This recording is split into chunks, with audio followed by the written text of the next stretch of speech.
Salut les geeks, j'espère que vous allez bien. Comme prévu, on continue la série d'unboxing et on va s'attaquer au Liquid Freezer 3 de chez Arctic. Donc c'est un refroidissement pour CPU. Donc c'est un modèle 240 avec 2 ventilations. Donc c'est pas les longs modèles 360 où vous avez 3 ventilations qui sont un petit peu plus efficaces. Donc ce genre de refroidissement, vous allez pouvoir le mettre sur des boîtiers compacts comme le NZXT H5 Elite que j'ai pris. Donc c'est ce que je recherchais, c'est un modèle RGB. Donc vous aurez le joli éclairage qui va aller avec. Et vu que moi j'ai un panneau en verre trempé, ça va être plutôt sympa. Alors ce modèle il est compatible pour processeurs, pour socket AMD et Intel. Donc pour AMD c'est de la M4 ou de la M5 et chez Intel c'est du LGA 1851 ou du LGA 1700. Donc voilà au niveau du petit produit. Donc ce qu'on va faire dans cette vidéo, on va faire juste un unboxing et une petite présentation. Je vais pas rentrer dans les détails de test, etc. Ça on le fera dans une longue vidéo où je ferai l'installation de toute ma config avec ensuite l'installation de Windows et également les benches, etc. Alors ce modèle, pourquoi je l'ai choisi? J'ai fait pas mal de recherches, je me suis un peu pris la tête pour trouver le modèle vraiment qui allait me convenir et visiblement celui-là pour moi c'est celui qui a l'air le plus efficace et qui a l'air d'avoir le meilleur rapport qualité-prix puisque en gros on est aux alentours des 73-75 € et effectivement il est largement moins cher que d'autres modèles. Et ce qui est intéressant au niveau de l'efficacité, c'est qu'ici au niveau du bloc vous avez une ventilation active directement sur le bloc et ça visiblement ça fait des merveilles au niveau du refroidissement. Donc c'est pour ça que j'ai choisi. Au départ j'étais parti sur un autre modèle qui était beaucoup plus cher et visiblement moins efficace. Alors pour les curieux, le Liquid Freezer c'est une gamme que je connais déjà chez Arctic puisque j'avais fait une vidéo sur la génération précédente en modèle 360 et j'en étais très content. Donc je vous mets le lien en description.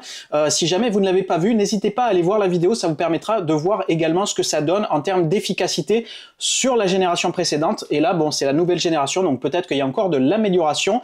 Bref, dans tous les cas, si le modèle vous intéresse, je vous mets aussi le lien en description. Comme ça, vous pourrez directement aller le prendre. Moi, généralement, je le prends sur Amazon. C'est là où je l'ai trouvé à un bon prix. Et pour les retours, c'est pas trop prise de tête. Et le SAV, il est quand même assez intéressant. Bref, il est temps maintenant de découvrir ce qu'il y a dans la boîte. C'est parti pour l'unboxing. Let's go!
Voilà les amis, je viens de le déballer et il est trop stylé, franchement je suis agréablement surpris. Alors voilà le petit ventilo actif qui vient se mettre sur le bloc en fait, qu'on va mettre sur le CPU. Alors je savais pas que c'était en 2 parties et il est franchement vachement gros, je m'attendais à quelque chose de beaucoup plus compact.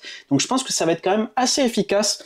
Et voici le bloc, alors il est quand même assez lourd et franchement il est hyper quali. Alors j'avais déjà eu, comme je vous l'ai dit, la génération précédente, elle était déjà quali et là rien à dire de ce côté là. Et franchement c'est assez mastoc, je m'attendais à un truc un petit peu plus petit, je sais pas, quand on voit les photos on se rend pas compte mais c'est quand même assez costaud. Donc on a 2 beaux ventilateurs et franchement rien à dire. Voilà un petit peu ce que ça donne, vous voyez, par rapport à ma tête, c'est quand même assez massif et franchement ça a l'air plutôt pas mal.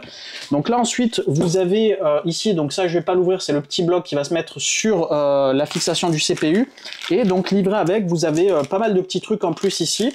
Donc on va ouvrir, on va voir un petit peu ce qu'il y a à l'intérieur. Donc déjà ce qui est cool c'est qu'il livre la pâte thermique avec, donc vous avez, alors il n'y en a pas beaucoup effectivement, donc il ne faudra pas rater son coup. Vous avez ici de l'Arctic 6, donc je crois que c'est quand même pas mal, c'est de la MX6 plutôt, Arctic MX6. Vous avez ensuite ici des fans supplémentaires ou des rallonges, donc ça c'est quand même assez intéressant, donc ça doit être également pour le RGB.